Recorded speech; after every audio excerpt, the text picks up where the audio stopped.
Film की शुरुआत हमें एक फ्रेंड्स के ग्रुप से दिखाई जाती है जिसमें Haley, Grant, Paston, Page, Madeline, Lucas और एलिस है, जिन सभी ने मिलकर एक मैंशन को रेंट किया है क्योंकि एलिस का आज बर्थडे है। लेकिन ग्रुप के बीच हम एक टेंशन नोटिस कर पाते हैं क्योंकि हाल ही में हेली और ग्रैंट का ब्रेकअप हुआ है। जिसके बाद सभी लोग मैंशन को एक्सप्लोर करने लगते हैं तो उन लोगों की नजर एक डोर पर पड़ती है जिस पर कीप आउट लिखा हुआ है, जो पढ़ने के बावजूद भी वो सभी टीनेजर्स उस दरवाजे को एंटर कर जाते हैं जो कि उस मैंशन का बेसमेंट था। और अंदर जाते ही उन लोगों की नजर एक वुडन बॉक्स पर पड़ती है जिसके अंदर काफी सारे टैरो कार्ड्स पड़े थे, जिस कारण वो लोग उसे लेकर हेली के पास जाते हैं और उसे टैरो कार्ड्स उनके लिए रीड करने के लिए कहते हैं। लेकिन हेली का ये मानना था कि कभी भी टैरो कार्ड्स को अगर रीड करना है तो उसे अपने ही टैरो कार्ड से रीड करना चाहिए, ना कि किसी और के। पर उसके कहने पर भी कोई भी नहीं सुनता, जिस कारण हेली टैरो कार्ड्स को रीड करना स्टार्ट करती है, जिसमें सबसे पहले एलिस आगे आती है जिसका कार्ड दी हाई प्रीस्टेस का आता है, और फिर लूकस जिसे दी हर्मिट आता है, और मेडेलिन जिसे दी हैंगमैन आता है। और बात करें पेज और पैस्टन की तो उन दोनों के कार्ड में दी मैजिशियन और पैस्टन को द फूल आता है। लेकिन उसी के साथ ग्रैंड भी हेली के पास अपना कार्ड रीड करने के लिए पहुंचता है जो कि द डेविल कार्ड होता है, और हेली सभी लोगों को जैसे उनके थोड़े थोड़े फ्यूचर्स के बारे में बताती है वैसा ही वो ग्रैंड को बताती है कि वो जल्द ही अपने कुछ कीमती लोगों को खो सकता है और उसके साथ कुछ बुरा होने वाला है, जो सुनकर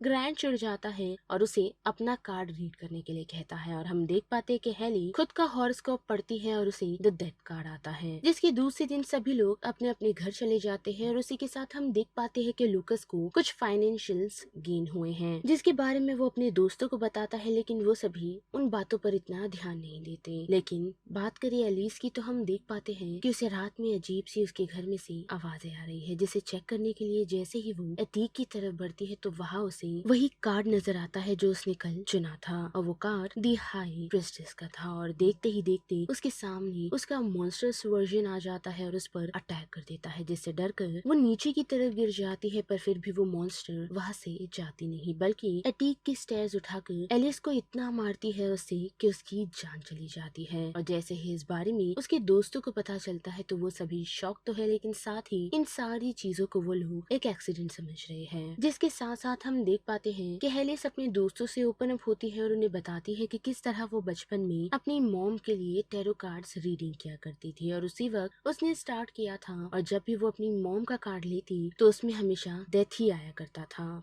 और अनफॉर्चुनेटली उनकी डेथ हो गई, वो भी एक इलनेस के कारण, जिस वजह से ही हेली इन सारी चीजों में काफी बिलीव करती है। लेकिन इतना ही नहीं बल्कि हम देख पाते हैं कि लूकस के साथ भी अजीब अजीब चीजें होना स्टार्ट हो गई है, जिस वजह से ट्रेन स्टेशन पर उस पर द हर्मिट अटैक कर देता है और उससे डरकर वो एक ऐसे एरिया में आप पहुंचता है जो कि रिस्ट्रिक्टेड था। पर अनफॉर्चुनेटली द हर्मिट उसके सामने आ जाता है और उसे घबरा कर वो पटरी पर गिर जाता है, जिसके ऊपर से एक काफी स्पीड ट्रेन चली जाती है और उस कारण लूकस की डेथ हो जाती है। और लूकस की डेथ के बाद भी सभी लोगों को ऐसा लग रहा है कि ये सारी चीजें एक्सीडेंट है, लेकिन पेस्टन के ऐसा मानना नहीं, क्योंकि अक्सर वो मर्डर मिस्ट्रीज देखा करता है, जिस वजह से उसे ऐसा लग रहा है कि उन्हीं के किसी दोस्तों में से एक मर्डरर है जो अपने दोस्तों को खत्म कर रहा है, जिसकी बातों पर हेली को भरोसा नहीं, जिस वजह से वो एक एक टैरो रीडिंग कार्ड निकालती है और सबसे पहले लूकस के बारे में बताती है कि किस तरह उसने उसे बताया था कि उसे फाइनेंशियल गेन हो गए, साथ ही उसे गलत ट्रैक पर नहीं जाना है, जो उसने किया और उसकी डेथ हो गई। साथ ही एलिस के लिए भी उसने कहा था कि उसे लेडर से बचकर रहना है, जिस वजह से ही जैसा कि हमने देखा ही कि उसकी जान गई है। जिन सारी बातों पर सभी लोग तुरंत ही भरोसा कर लेते हैं, लेकिन ग्रैंट इन सारी चीजों में नहीं मानता और उसका यही कहना है कि ये सब कुछ झूठ है और उन्हें इन टैरो रीडिंग्स पर भरोसा नहीं करना चाहिए। लेकिन सभी लोग उसकी बात नहीं सुनते और एक एक्सपर्ट को ढूंढ निकालते हैं जो कि टैरो कार्ड रीडिंग के साथ साथ और भी काफी सारी चीजों में एक्सपर्ट थी, जिसका नाम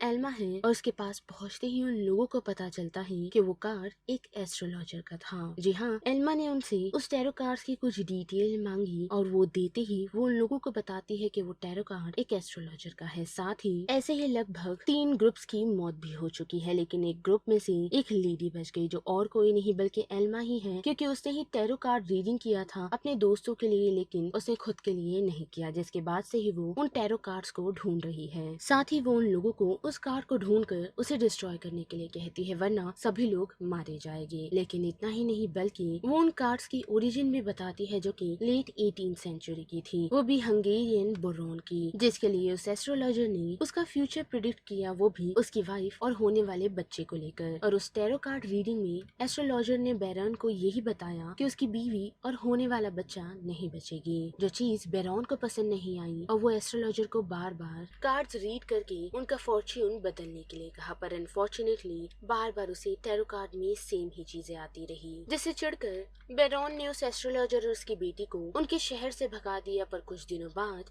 बेरॉन की वाइफ और होने वाला बच्चा नहीं बचे, जिस कारण उसने उस एस्ट्रोलॉजर का हंट किया और उसकी बेटी का भी, जिसे ढूंढते ही उसने उस एस्ट्रोलॉजर की बेटी को विश बताते हुए सभी लोगों के सामने फांसी दे दी। और अपनी बेटी की मौत से चिढ़ उसने बेरॉन का कार्ड रीड किया और साथ ही उस कार्ड को कर्स भी, जिसके बाद उसने अपनी खुद की जान ले ली, जिसके साथ साथ उसने बेरॉन को भी खत्म कर दिया। जिसके बाद बचे हुए दोस्त उस कार्ड को डिस्ट्रॉय करने के लिए मेंशन की तरफ निकलते तो है, लेकिन रास्ते में ही उन लोगों की कार खराब हो जाती है और हम देख पाते हैं कि हैंगमैन उन लोगों पर हमला कर देता है और उन्हीं के सामने मेडेलिन की जान भी ले लेता है, जिससे डरकर पेस्टन उन लोगों को छोड़ वापस कैंपस चले जाता है। पर अनफॉर्चुनेटली फूल उसे डराना स्टार्ट करता है और साथ ही एलिवेटर में उस पर अटैक कर देता है। और फिर ये सीन मूव होता है हेली, ग्रांट और पेज की तरफ, जो तीनों ही मिलकर मेंशन आ पहुंचे हैं। पर अनफॉर्चुनेटली वो लोग उस कार्ड को जला नहीं पाते, जिस वजह से वो लोग एल्मा को कॉल करते हैं ताकि वो उनकी किसी तरह की हेल्प कर सके। और देखते ही देखते एल्मा वहाँ आ पहुँचती है और उस एस्ट्रोलॉजर के स्पिरिट को वहाँ बुलाने की कोशिश करती है, लेकिन उसे समन करने के दौरान वो एस्ट्रोलॉजर एल्मा का ही कार्ड रीड कर देती है, जिसमें हम 6 ऑफ स्वॉर्ड्स देख पाते हैं। और ठीक उसी तरह एल्मा की भी डेथ हो जाती है, जिसे डरकर सभी लोग वहाँ से भागने की कोशिश करते हैं और उसी कोशिश में पेज, ग्रांट और हेली से अलग हो जाती है, जिसके सामने हम द मैजिशियन को देख पाते हैं, जो सभी लोगों के सामने एक परफॉर्मेंस दिखा रहा है, जिसे असिस्ट और कोई नहीं बल्कि पेज कर रही है, वो भी एक बॉक्स में बंद, जिसे मैजिशियन सॉ की मदद से काटने वाला है और उस कारण पेज की डेथ हो जाती है। वही बात करी ग्रांट और हेली की, तो हम देख पाते हैं कि उनके पीछे द डेविल और डेथ लग चुके हैं। साथ ही हम देख पाते हैं कि डेविल ग्रांट को खींच दूसरी तरफ ले जाता है। वही बात करे हेली की, तो पहले तो वो उस एस्ट्रोलॉजर से बातचीत करने की कोशिश करती है कि वो ये सारी चीजें रोक दे, पर अनफॉर्चुनेटली वो उसकी बात नहीं सुनती और ये सिलसिला ऐसे ही कंटिन्यू चलता रहता है। लेकिन हेली अपना दिमाग चलाती है और उस एस्ट्रोलॉजर का ही कार्ड रीड कर देती है, जिसमें डेथ आता है, जिस वजह से ना सिर्फ उस एस्ट्रोलॉजर की स्पिरिट खत्म होती है, बल्कि हेली ने भी अपने मदर के ग्रीफ को उसके साथ जाने दिया और उसी के साथ वो सभी टैरो कार्ड्स जल के भस्म हो जाते हैं। और उस सिचुएशन में हेली और ग्रांट बच चुके हैं, जिनका रिलेशनशिप भी ठीक होना शुरू हो गया है। लेकिन जैसे ही वो लोग उस मेंशन से निकल घर की तरफ बढ़ते हैं, तो वहाँ उन लोगों का सामना पैक्सन से होता है, जो उस सिचुएशन से सरवाइव कर चुका था, वो भी अपनी रूममेट की मदद से, जिसने वक्त रहते एलिवेटर का डोर ओपन कर दिया, जिस कारण द फूल वहाँ से डिसअपियर हो गया और इसी वजह से पेस्टन भी बच पाया।